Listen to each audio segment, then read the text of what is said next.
ಖಚಿತ ಮಾಹಿತಿ ಮೇರೆಗೆ ಅಬಕಾರಿ ಇಲಾಖೆ ಅಧಿಕಾರಿಗಳು ದಾಳಿ ನಡೆಸಿದ್ದು, ಗೌರಿಬಿದನೂರು ನಗರದ ರೈಲ್ವೆ ನಿಲ್ದಾಣದಲ್ಲಿ 12 ಕೆಜಿ ಗಾಂಜಾ ಸಾಗಿಸುತ್ತಿದ್ದ ವ್ಯಕ್ತಿಯನ್ನು ಬಂಧಿಸಿ ಗಾಂಜಾ ವಶಕ್ಕೆ ಪಡೆಯುವಲ್ಲಿ ಯಶಸ್ವಿಯಾಗಿದ್ದಾರೆ.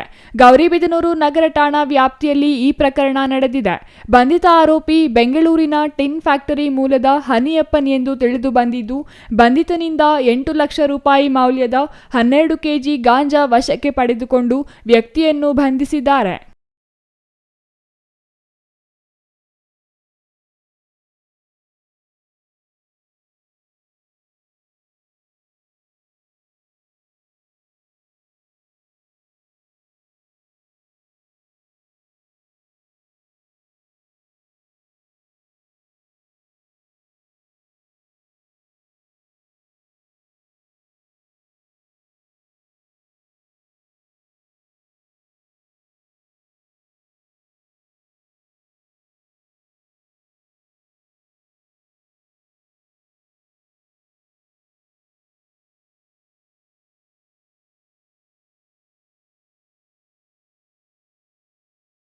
ಉಪವಿಭಾಗದ ಅಬಕಾರಿ ಅಧೀಕ್ಷಕ ಅರುಣ್ ಪ್ರಸಾದ್ ನೇತೃತ್ವದಲ್ಲಿ ತಂಡ ರಚಿಸಿ ಕಾರ್ಯಾಚರಣೆ ನಡೆಸಿ ಆರೋಪಿಯನ್ನು ಬಂಧಿಸಿದ್ದಾರೆ.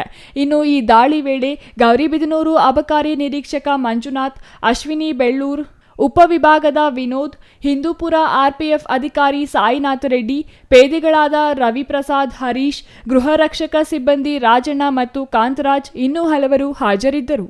R Manjunath, CTV news, Gauribidanur.